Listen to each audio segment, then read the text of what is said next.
Hey, what's going on, everybody? I'm gonna wait a couple minutes or a couple seconds, not minutes. Um, yeah.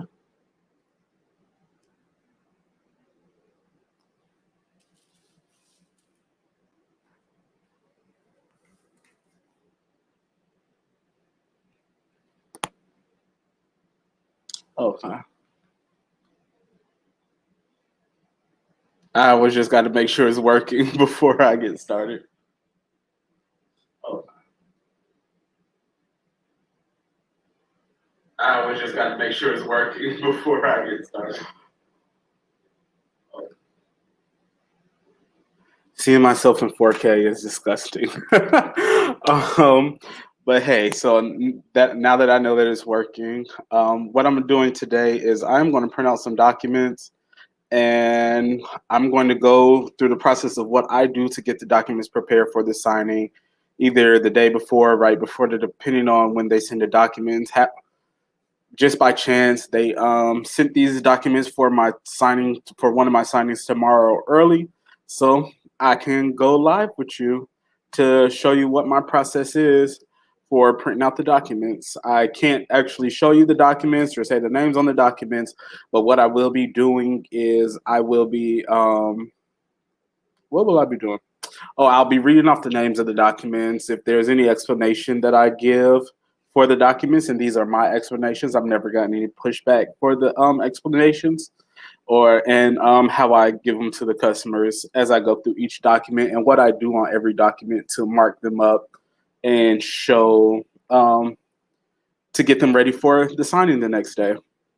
Okay, so the before I get started, please like, comment, subscribe. Please like, comment, subscribe, share, hit the bell notification, do all that stuff. I enjoy doing these videos for you. And let's get started. So the first thing I do before I print anything out is I get my file folders ready. So legal size file folders, because this package, they always have legal and legal and letter. One legal, one letter, because I always print the back up on all letter. If I make a mistake, I can just reprint out a sheet of paper, or I don't mind crossing out, but I have crossed my fingers, haven't made any major mistakes. So what I do with this, with the folders, is something I actually learned from a YouTuber. He is a current YouTuber. On how to mark up my folder is I do, if I look down, it's just because I'm writing or looking at paperwork and stuff. What I do is I go to the order that I was given. Wrong email.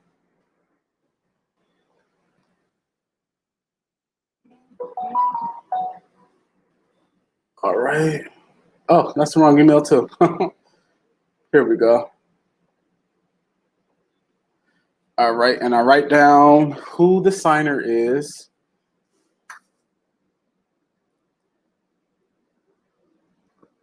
Oh, it's going to shake while I'm writing.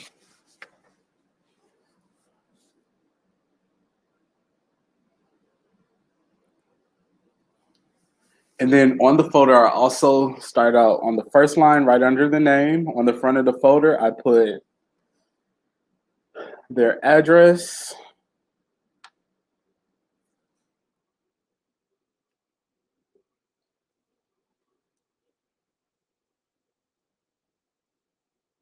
Sorry, I'm shaking. Did not think it was going to be this bad.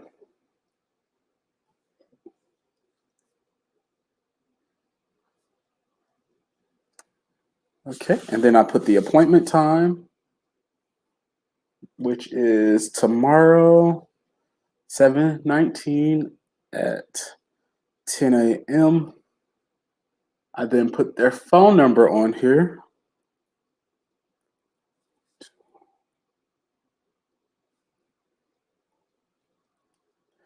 I put that there is a co-borrower, spelled borrower wrong, and I put their name.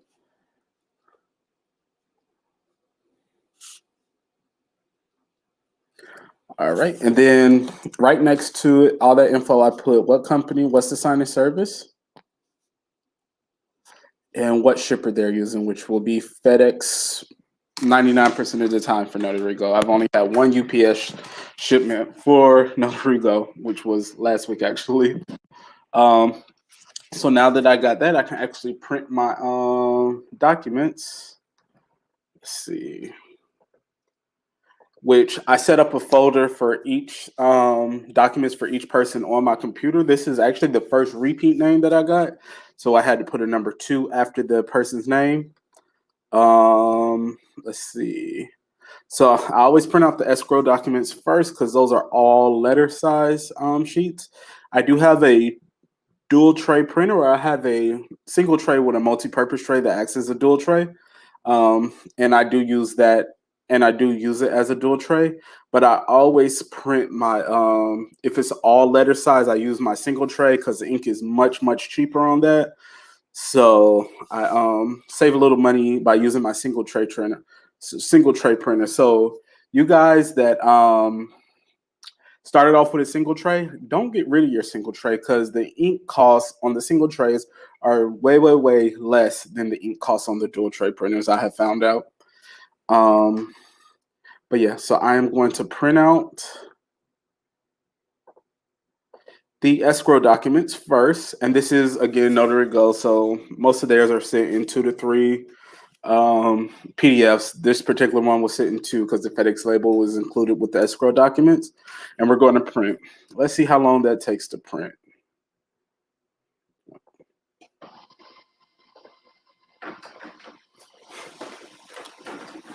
It's 24 pages, and I'm printing on my Canon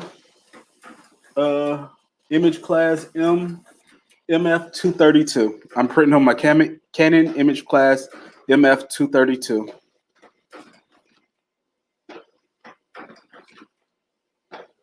And these are all the escrow documents. So they are in this particular package, all letter size. So I can print it on my single tray printer.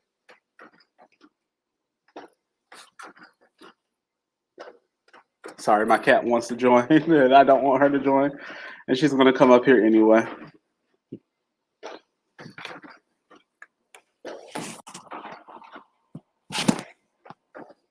She doesn't even want to be up here for real.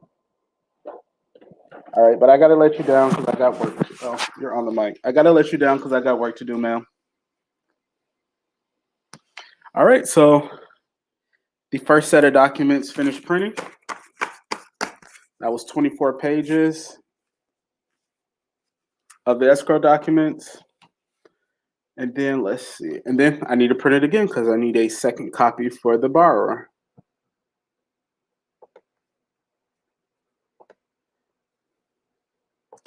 Print again. And while that first thing is printing, we can go through the documents in the escrow.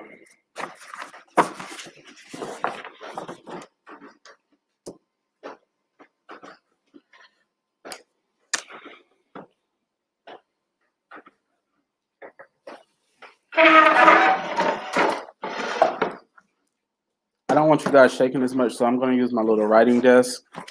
So let's turn the camera some. All righty. So let's see. Pen, blue ink pen, blue top, blue ink pen. Most of your notary stuff is going to be in this blue ink. Definitely keep it.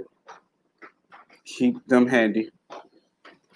All right, so the first document in this package is the FedEx shipping label. All I do is literally just bend it on itself, place it face down. The next document is, it's a document I don't see too often, but it is just the like the I am, this is who I am, I'm not somebody else. So all I need to fill out on this particular paper is the state that I'm in, which is Texas, county of, I think they're in Harris County. but I have to make sure. That's why I like having the address. I can just type it in and see.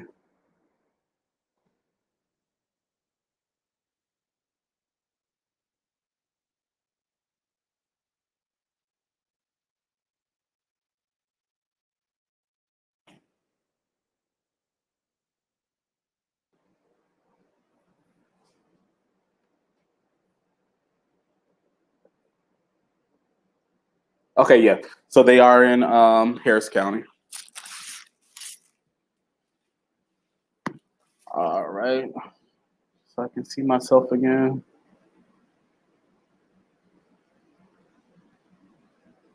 All righty. So they are in Harris County.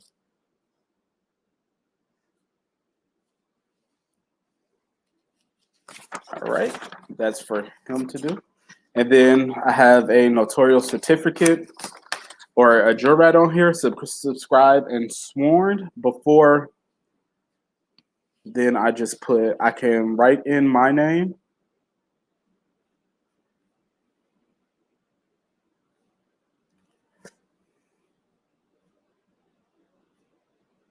I could put in my commission, when my commission expires, and I can write in my name if I need to, but I can't sign or stamp if I'm not in front of the clients. But I can do that. The next page in this package is affidavit as to debts and liens. This is a 2-page package. There's nothing for me to do. Oh, there is. I need to put the county name because it says state of Texas, county of Harris, because they're in Harris County. And again, this is the affidavit as to debts and liens. Let's see. I'm trying to just stop rocking. All right. So affidavit as to debts and liens. So on the second page of this affidavit, it has state of blank. So I can put Texas there. Then write in county. If you live in Louisiana, it's going to be parish, new, and if you live in Alaska, I think it's going to be borough. It's just different things across the country, but most of the time it's going to be county. So county of Harris, because that's where we'll be signing. Can't do anything else. Sign and sworn to me, so this is a jurat as well. So before you get started with these jurats, what I like to do is just at the very beginning, before we start signing, I do like to give a little statement that everything you're signing today, to the best of your knowledge, is true. And that's it. Next is the From Notary Go. With this particular title company is the refinance closing affidavit. It is 5 pages long. There's nothing for me as the notary to do on the first 4 pages. When I sit down with the clients, what I tell them to do is I tell them to please initial next to each number. Number 6, I need one of you to enter your marriage information if they are married. If they're not married, I tell them to please check that if you're unmarried or divorced or widowed, and then sign the last page. So on the refinance closing affidavit, again, like I said, I tell people to initial next to each number, fill out number 6, and then sign the last page. What I do to prepare the document is I do state of Texas, county of Harris, and that's it. Once I get to the table, I'm able to sign and stamp in front of them. Next is the residential real property affidavit, a T-47. This is a Texas document. So your state may not have a T-47. They may have something similar, but I do only know Texas. So with that, there's nothing to do. It's a 2-page document. There's nothing to do on the first page. But on the second page, I just need to pre-fill my information. So state of Texas, county of Harris. And boom, bada bang, right there. Next document for me is the Texas disclosure. This is another Texas specific document. There is only there's 3 pages to this. There's no notarial certificate on this. So I leave it blank and ready for the clients to sign. Next is the loan closing escrow instructions. There's no notarial certificate on this, but they do need to initial the bottom of both pages as well as sign the second page. And general provisions, they need to initial the bottom of both pages as well as sign the second page. The last of the escrow documents are the indemnity and undertaking agreement. There's nothing for there's no notarial certificate on there, but there is a date which I go ahead and fill out. So that is tomorrow is going to be the 19th day of July 2021. But everything else is just for them to sign. No witnesses are needed in the state of Texas for a closing, so you can leave those witness boxes empty. All right, so I finished the escrow documents. It's that easy to get those escrow documents ready. So now I just get off my printer the other escrow documents for the customer copy, and I just stick that in the folder and put that folder to the side. And now I can print out the loan documents. So the loan documents are the documents that are mixed pages. So there's legal and letter, and sometimes they mix in like A5 and just other stuff that I don't know. My face disappeared.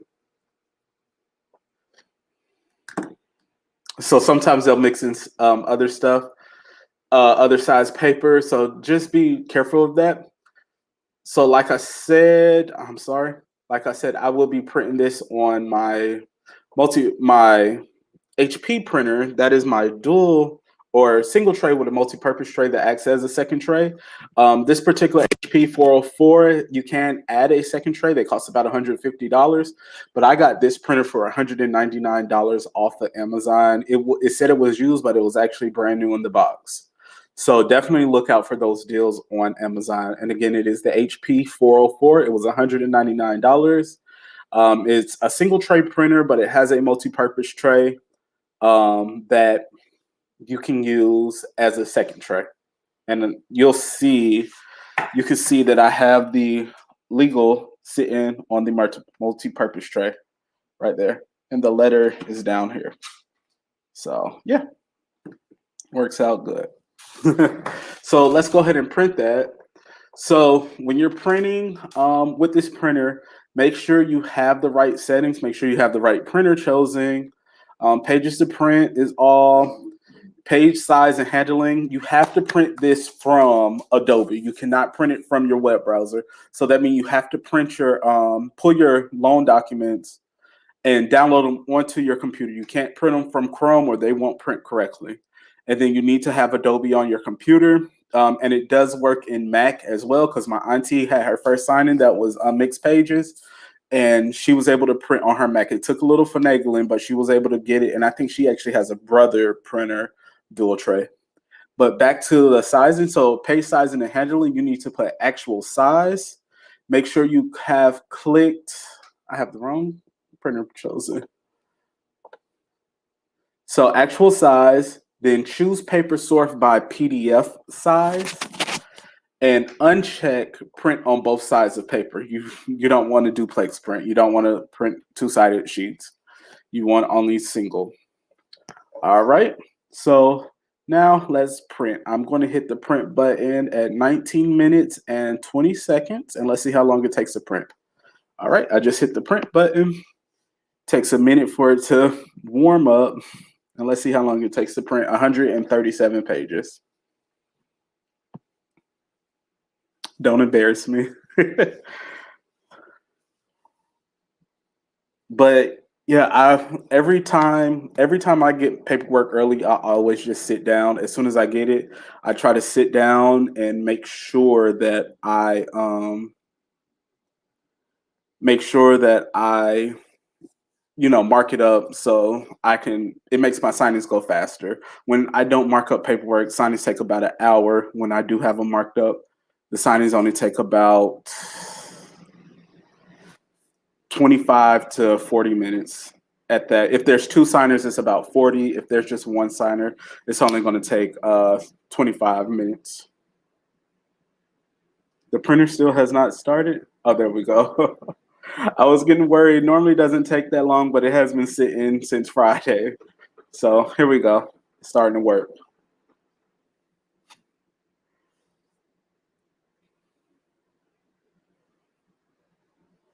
What other tips I can give? Make sure you stay organized. That's one big thing I've been learning is just to stay organized so that I don't mess up my documents. Don't mix them up. Don't mess them up. I don't take documents out of order. I present the documents how they print out to the customer or the client, not the customer. Okay, should be printing. It's been almost 2 minutes. This printer normally works faster. Here we go. Every time I start to worry, the printing starts. So I don't know if you saw that, but as you can see, the letter paper or the legal paper is being taken from the multi-purpose tray, and the letter is being taken from the bottom. It always does that after about the first 10 or so pages. It stops. But I do see on the screen that it's finishing up the processing process. So let's print. And I use the feature where it saves 15% of ink by using less ink in Adobe because this HP ink is expensive. It's $105 for a regular cartridge of HP ink, and it's $220 for the XL. And that is just expensive. I pay for my Canon printer.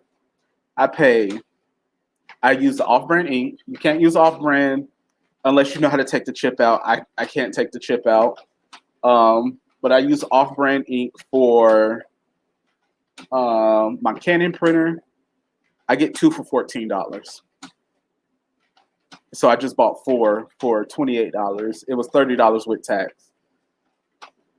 I use both printers because it just helps out with saving costs on printing and saving costs on ink because ink is expensive.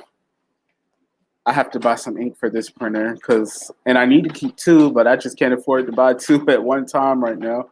So every time I run out of one, I can just go and buy the other because that would be the smartest thing to do. But alas, life's out here tough.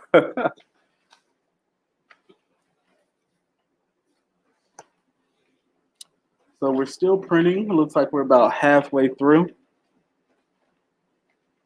I like this printing speed. I know if I was to get one of the more expensive printers, it would print a lot faster. But this works for me. It'll take, about 4 or 5 minutes to print out a 137-page package. So, hey, that's not bad at all.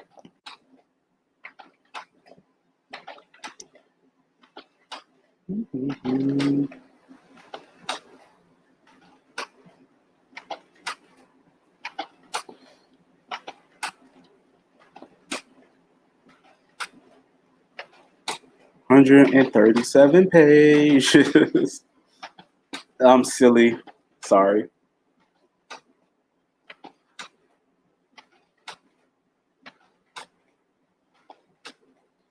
See if you can see that a little bit better.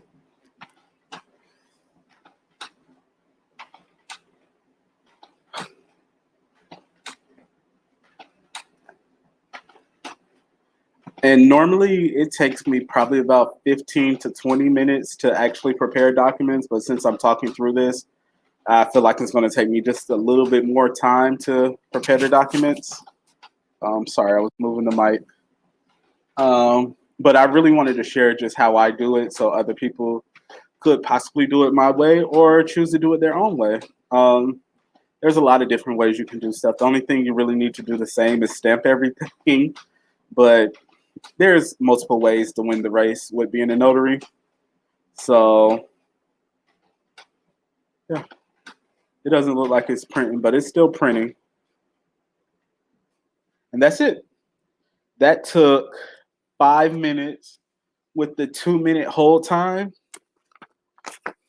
With the 2-minute hold time, this is 137 pages of stuff. So yeah, let's get started on marking up the paperwork.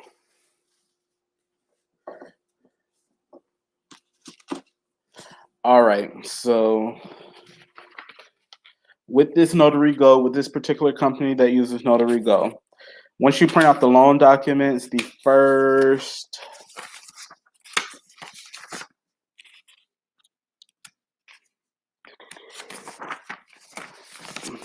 7 or so pages, nothing to sign. It's just information, closing instructions, stuff for the loan officer to initial when they get the package back after you FedEx it. It's just paperwork. So I don't even show this paperwork to the signers anymore. There's no need to. So that automatically gets flipped over and just put behind the escrow documents. The next thing in the package is the closing disclosure. I always pull up the first 5 pages of the closing disclosure. I hand it to the first signer that's on there, and I tell them, this is the closing disclosure. Oh, wow. This is the, my bad. What are you doing? I'm dyslexic, and I am truly dyslexic.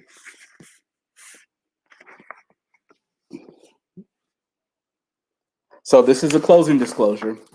You should have already received a copy of this.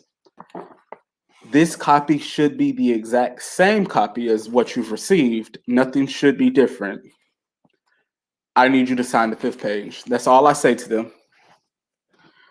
And then if there's cash to close, which this particular one does not have cash to close, I say, I do see that we need a check. If it's under $1,500, I need a check, or are you going to wire your funds? Most of the time, they just write a check. If it's over $1,500, which I have had a couple of times, then they do have to say they've gotten permission from the lender to send the check. Over $1,500, but most people over $1,500 do wire. So I give them the first 5 pages of the closing disclosure. I say, this is your closing disclosure. You should have already received a copy of this a few days ago. This copy that I am showing you right now should be the exact same copy that you received and agreed upon with your loan officer. I need you to sign the 5th page. And then they sign. There's nothing for the notary to do on that signature. So after they sign, and it is a signing date, and it's actually the first date in the package. They what tends to happen is like, oh my God, did we date anything else? No. The closing disclosure in this particular package from Notary Go, the first signature or the first date is typically on the closing disclosure if you put everything in the order, the escrow documents first and then the loan documents. The next thing for them to sign is breakdown of credits to borrower's closing costs. All I do is read the title and give them to sign, because they probably most likely already have talked to their loan officer about this. They sign and date. The next paper is the good faith tolerance comparison. There's no signature. I don't show that to the signers. It just automatically gets flipped over. The next document is the note. There is no notarial act for us on this particular note, or any note I've actually seen. How I give this to them, I say, this is your note. It is the legal information on your loan and your payment. I need you to sign the 2nd page and only sign. There's no dating on this page. It is signature only. The next document is the biggest packet in the document, or it's typically the biggest. Sometimes they include those insurance papers, which I think is in this package. So the next package is the deed of trust. This one is 15 pages long. So what I do, while they're signing the note, I pull the deed of trust out. The very last page, I sat back down on top of my pile, because that's my notarial certificate. and I pull the last page and I put it on top, but I leave the first page a little open just in case they do want to go through it. I hand the first signer the deed of trust, and I tell them, this is your deed of trust. This is the legal information on the property and you as owners. I need you to sign this page I pulled out, and they sign. While they're signing, what I do at the table is I go ahead and sign my name. Once the second signer starts signing, I'll stamp. I don't stamp until the person starts signing. So if there's one signer, I'll stamp when he or she starts signing. When there's two signers, I wait for the second person to sign. Now, for marking it up, which is what I'm doing now, I write, it says on the notarial certificate, says this instrument was acknowledged before me on, and I just write it the way that the language is in the loan package. So I put the 19th, July 2021, and I write out 2021. The next thing is the signature. I skip my signature, and then I put my commission expires, and I put my commission expiration date, which is in 2024. And then again at the table, I wait for the second person or the first person, if it's a one signing only, to sign. And that's when I'll stamp and sign. Or no, I'll sign immediately, but I'll wait to stamp. The next document in the package is the plan unit development rider. If they are in a neighborhood inside of a subdivision, or even if they're on the main street, because Houston's different than where I've been in Georgia, even if they're on the main street and it's still part of the subdivision, they'll get this plan unit development rider. But if they're not in a plan unit, like if they're, like I had assigners that lived kind of in a suburb, but it was like downtown of that suburb. So they didn't have a plan unit development rider in their package. But everyone else that actually lived in neighborhoods where the neighborhood has a name, they have plan unit development riders. What I tell the signers is, this is the plan unit development rider. It is a rider to the deed of trust. And it mostly states that you are in a planned neighborhood and anything that goes along with that. Most people are like, okay. And could you please sign the second page?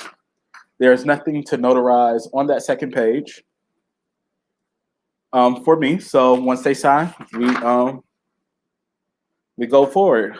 Next document is the notice of right to counsel. So I'm typically getting my next documents ready while they're signing the previous document. So with the notice of right to counsel with Notary Go, and this particular company they use, there's three pages for one signer and 3 pages for the other signer. Other companies that I have used have put both on the same, and there's just 3 for the couple. But Notary Go and the company that they do these particular refinances through has it separated. So with that, I give them both to the same time, and I say, please hold before signing. And what I tell them is, this is your notice of right to counsel. You have 3 business days from today to counsel your loan. If you want to do that, please write in one of the box. Both of you guys will have to turn in your sheet to the address that's in the box that you are looking to counsel your loan. And again, you do have 3 business days. What I need for you to do today is acknowledge that you received this. You have copies of these, and you know that. And I need you to sign all 3 sheets that are in front of you. And then I tell them they can sign, because everybody wants to sign that top signature. No, it's the bottom signature on the notice of right to counsel. So that's that. There's no notarial acts on the notice of right to counsel. So we go to the next sheet. The Equal Credit Opportunity Act Anti-Discrimination Notice. I just tell them to sign. Everybody knows what the ECOA is. Next is the first payment letter and the first payment coupon. I pull out the first payment coupon. I say, here, this is for you. This is how much your payment is. Oh, they have a great payment. I say, this is how much your payment is and when it's due. This is for you to keep. And I always give them that. And I say, this is the first payment letter. It has all that information that I just said on there, plus a little bit more. But I do need you to sign the second page and give me both of those sheets back. The sign, there's nothing for me to notarize on that paper. So we could skip. There's no marking up to do. Next is the notice to borrower impound escrow account. So I don't say notice to borrower impound escrow account because it confuses the signer some. So I say this is your impound escrow account notice to borrower, and that makes more sense to them and it makes more sense to me. Because really what this document is saying is, you have an impound or escrow account. So I give it to them, they sign and date, and then we keep moving. What I do to mark it up beforehand is I just put the date. It says executed this 19th day of July, 2021. And there we go. Next document is the anti-mortgage fraud statement. I give it to them to sign. There's no notarial act on that. Next is the appraisal acknowledgement. I give it to them to sign. Most people, I've realized, do not know if they got their property appraised or waived it. They don't know. They just sign this document. Normally, later in the document, it'll tell them if they got the property appraised or if they waived it, but most people don't remember. The next document is the correction agreement, limited power of attorney. So when I hand this to them, I say that, because I've had a few people ask me, what powers am I giving up? And I say, no, this is just a limited power of attorney. All it's saying is that if there are any typos or omissions in the loan that are clerical errors that are in the loan, the lender or the officer has the right to change this. They cannot change things like interest rates, payments, payment dates, or anything like that that fundamentally change the loan. And they only have 120 days from today to make those changes. If you could, please sign this. They sign, but there is a notarial act on this. This is a certificate or an acknowledgement. So it says the instrument was acknowledged before me on the 19th, which is tomorrow, because that's when the signing is, July 2021. So please make sure, because I've made that mistake before of putting the wrong date on your when you're marking stuff up. Please make sure you're putting the right date. So again, like I said, I do my date just the way it's throughout the paperwork. So I do 19th July 2021. I write the number 19, write the month out July, and write out 2021. And then I put my expiration date on the bottom. Again, you can't sign or step until you're in front of the clients. The next document is the notice of penalties for making false or misleading statements. There's nothing to explain on that. That title is very self-explanatory. So I give it to them. They sign. There is a notarial act. So let me mark it up. County of Harris. The instrument was acknowledged to me on the 19th of July, 2021 by, and that's one thing I did not know when I first started because I didn't go through training for a notary, but I did learn this on the fly, that when it says by at the end, that's going to be by the signer. So you're going to write the signer's name in as it appears on the sheets. So give me 1 second because somebody has 4 names on here.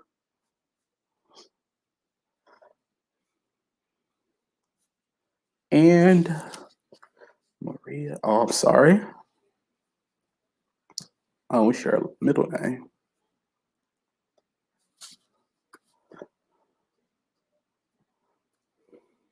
Her last name is Rice in English. So I write in their names, and then you're gonna leave the signature blank because you're going to sign in front of your signers. The next is the insurance certification. Signatures in the middle of the page. I was missing this at first because I was not realizing that the signature was in the middle of the page, but it's just for them to sign. And there's no notarial acts. There's a deletion of arbitration provisions. There's nothing for them to sign on that, so I don't show that to them. Next is the loan agreement notice. They just need to sign it. I don't explain anything to them on that. Next is the important notice to home buyers. They should read this because it's more about fraud and crimes and just stuff about their loans. I have them sign and date that. and we go to the next. Oh, this is a new document I've never seen before. It is the warranty of completion of construction. I've never seen this document before. It's new to me. Okay, so they're going to need to sign, excuse me, on the purchaser's acknowledgement, signature, date, and date.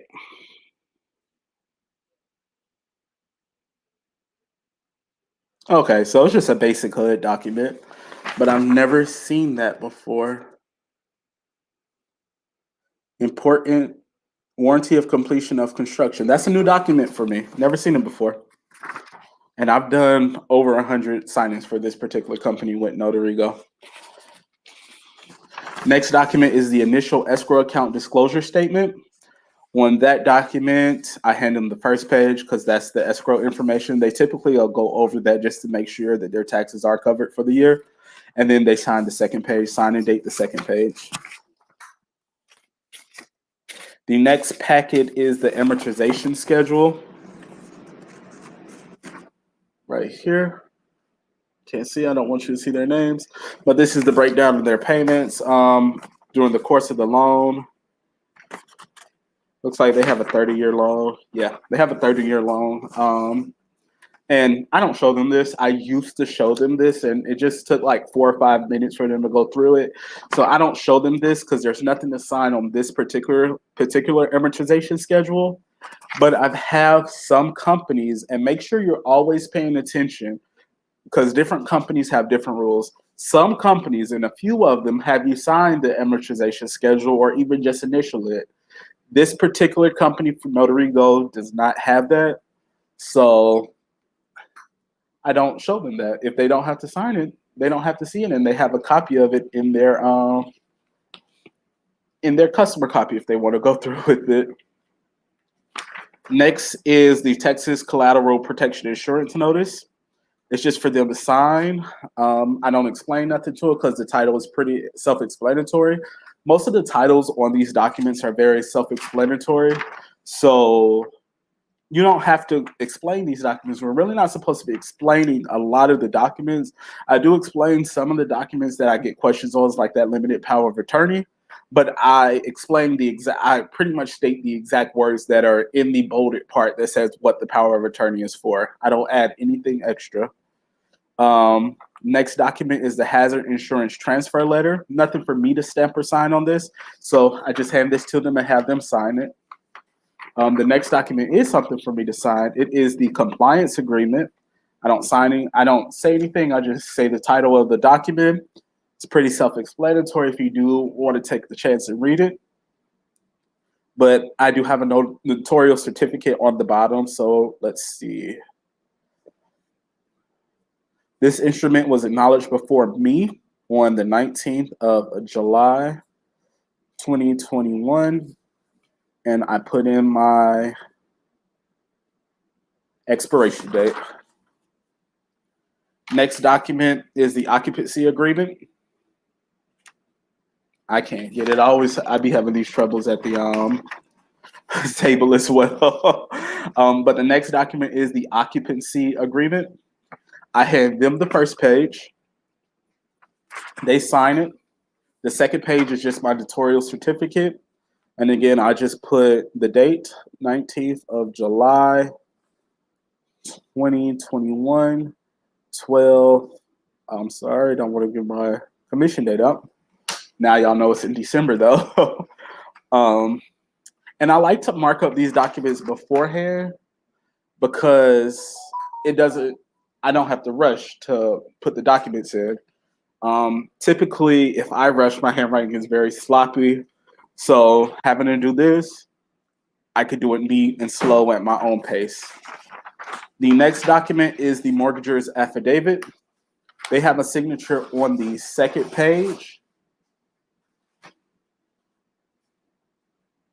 They have a signature on the second page, but I also have a notarial act on the second page. So I'll typically have them sign this first, and then I'll go ahead and sign and stamp it. Let's see. Sorry about the interruption. The next documents are the name affidavits. These are always fun with the clients to hand them the name affidavits, and they see all these different names on it. There is notarial certificates on each one. There's going to be a name affidavit for everyone who signs the deed of trust. So if it's a single man, there'll be one, or a single person, there'll be one name affidavit. But if there's a married person, but only one person's on the loan application, both will still get a name affidavit. And if it's a married couple, both will get a name affidavit. If you're doing a signing and there's only one with two people and there's only one name affidavit, that's a problem. So that's why it's good to mark up your document so you can go through and see if something like this is missing.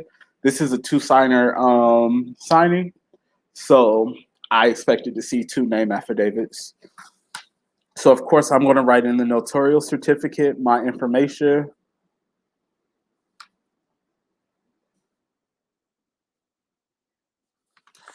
All right. And just having this in already just, again, helps me not to rush. And again, this is for tomorrow, July 29th, 2021. And I write 19th, July, 2021. Because why change?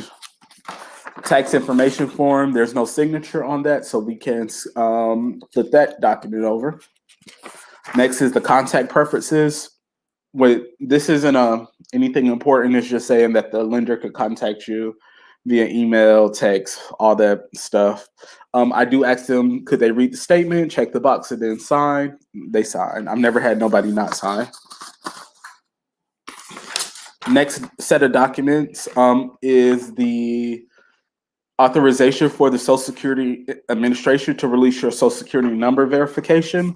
There should be one for each person that's on the loan. If there's not, you do need to contact the lender because both people need to sign this because this will hold up their funding and stuff.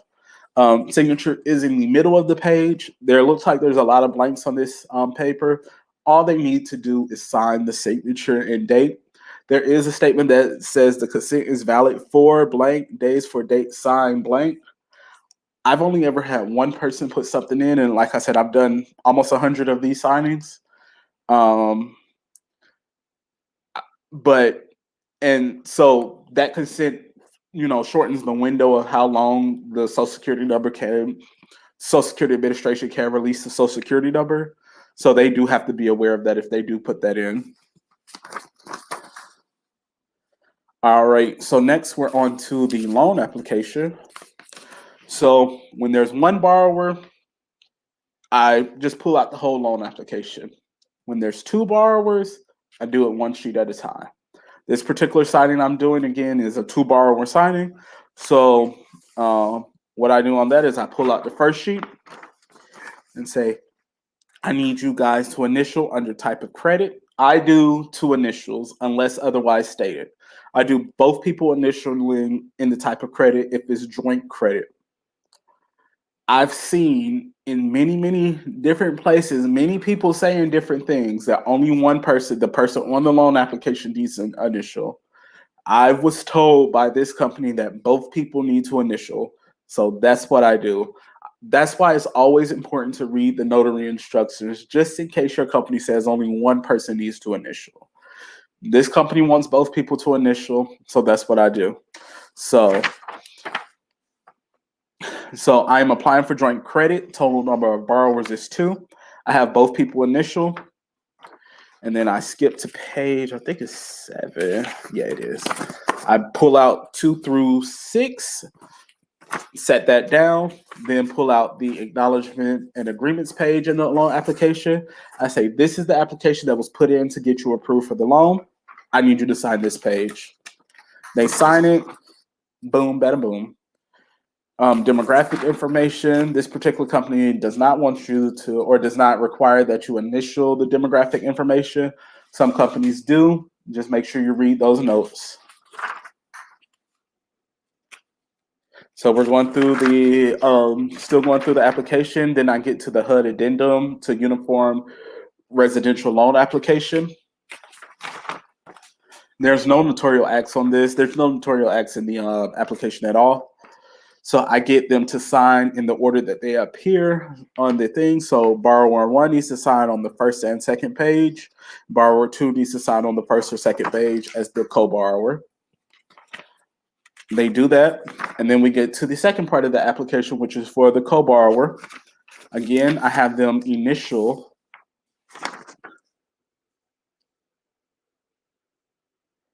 I am applying for joint credit. This company wants you to, I'm applying for joint credit. This company wants them both to initial, so that's what I do. Then back to page 7. Have them sign that acknowledgement agreement. This is for the co-borrower.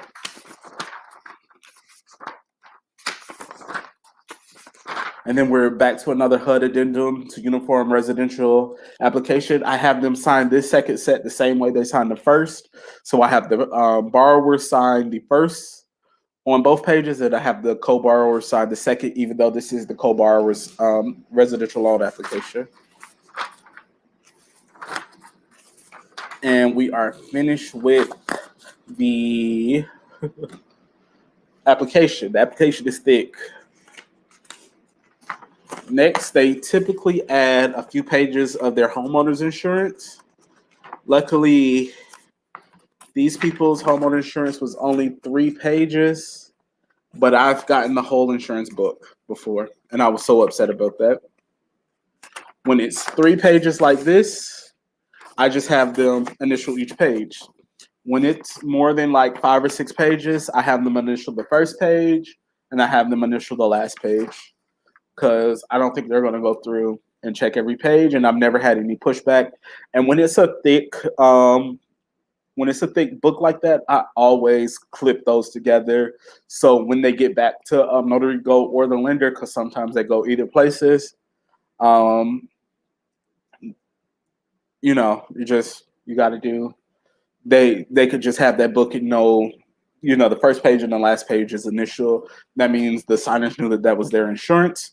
So now we're on to the attorney docs, and we're almost done. I love getting here because that means my hand's not tired. My hand won't be tired for that much longer. The first page in the attorney docs that need to be signed is the attorney representation and fee letter. There's no notarial certificate on that. Next is survey receipt and acknowledgement with hold harmless. So they did get a survey for their property. Ooh. So they just need to sign that. Next is the mineral rights acknowledgement and agreement. I don't really like explaining this document because it's a little confusing. So I typically don't explain it. I'll say, ask the lender, call the lender. What does that mean? And they're normally good about explaining. What I've gathered about the mineral rights, and correct me if I'm wrong, is that if any precious metal or mineral is found on your property, then you cannot sell it. You cannot sell the interest to somebody else. The state does own those mineral rights, but they do have to compensate you for your property. And it's just compensation, which is constitutional language, that they have to just compensate you. So that's what the mineral rights, from my understanding, Texas has some of the strongest mineral rights because it's a mineral rich state. So what I've heard from borrowers, especially borrowers that were lawyers, is that in Texas you own the house and you own the foundation, but you only own a few feet below that, but you don't own anything else that belongs to the state.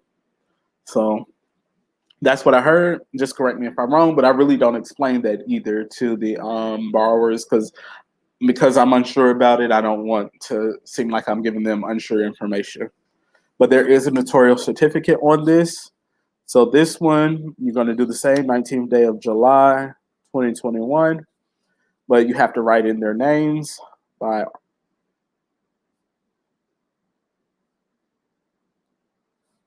and the poor name person.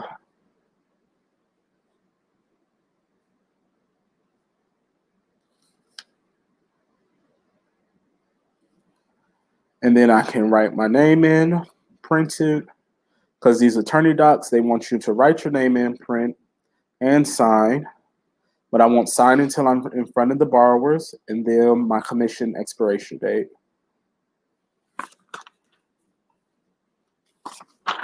Next document is a collateral protection insurance notice. There's nothing to sign on that. I just read the title. Renewal and extension rider. I say this is just an extension to the, or it's just a rider for the deed of trust. Nothing for me to sign. They just need to sign it. Next document is the borrower's affidavit acknowledging lender compliance with federal requirements to provide credit score disclosures.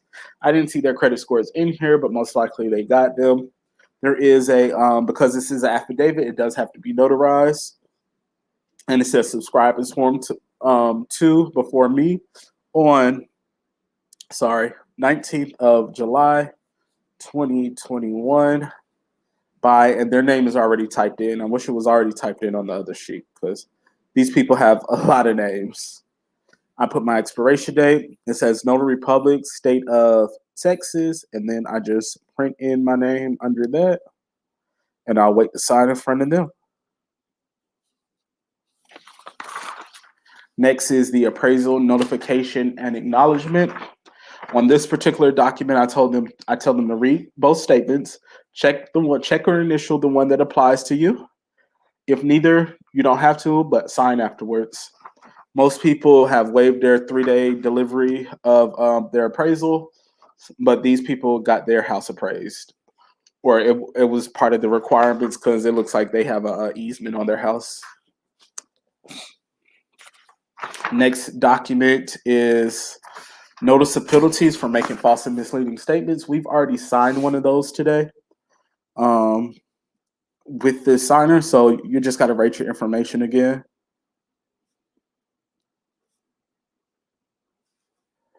So that's all I'm doing. My handwriting is starting to get sloppy because my hand is tired of writing my very long name. If you're watching this and you're not commissioned and you have a long middle name like I do, don't put it on your stamp. Just put your middle letter, because just having to write out my very long middle name is tiresome, and to sign it takes forever. And then sometimes I forget, and then I have to write it underneath. So just be careful, or choose wisely, not be careful. The next document is the taxpayer consent. They just need to sign that. There's nothing to notarize. Transfer of lien. Nothing to sign on that, so I normally don't show them that. And then that is the last page of the loan document, but typically they keep more stuff in the package, or they'll add more stuff on the end, which it looks like they did on this one. This is the appraisal they added. It's given the home values in the area. So what I'll have them do is initial each page. And I'll just tell them to initial anywhere on pages like that. And the last page is some documents they already signed digitally. I just tell the opposite person who does not have a signature on that page to please sign. And we're finished. So I finished with, they'll have a digital copy of this tonight because I upload every package I get. I scan every package I get. Just because I had a bad experience one time with the ice storm here in Texas. So I tell them they'll have a digital copy of this tonight. I'll mail it out. If it's early, I can mail it out same day. If it's after like 1 or 2, it's going to get mailed out the next day. Because I always want to check my packages before I send them out. And that's it. And I say, if I do need to come back, I will contact you first to let you know when I need to come back, and we'll set up a date for that. And that is it. That is how I do my signings and how I mark up all my documents with Notary Go. So that's it. Before I go though, because I got 30 seconds before an hour. Before I go, please like, comment, subscribe, share, do all that good stuff. And thank you so much for watching. Peace.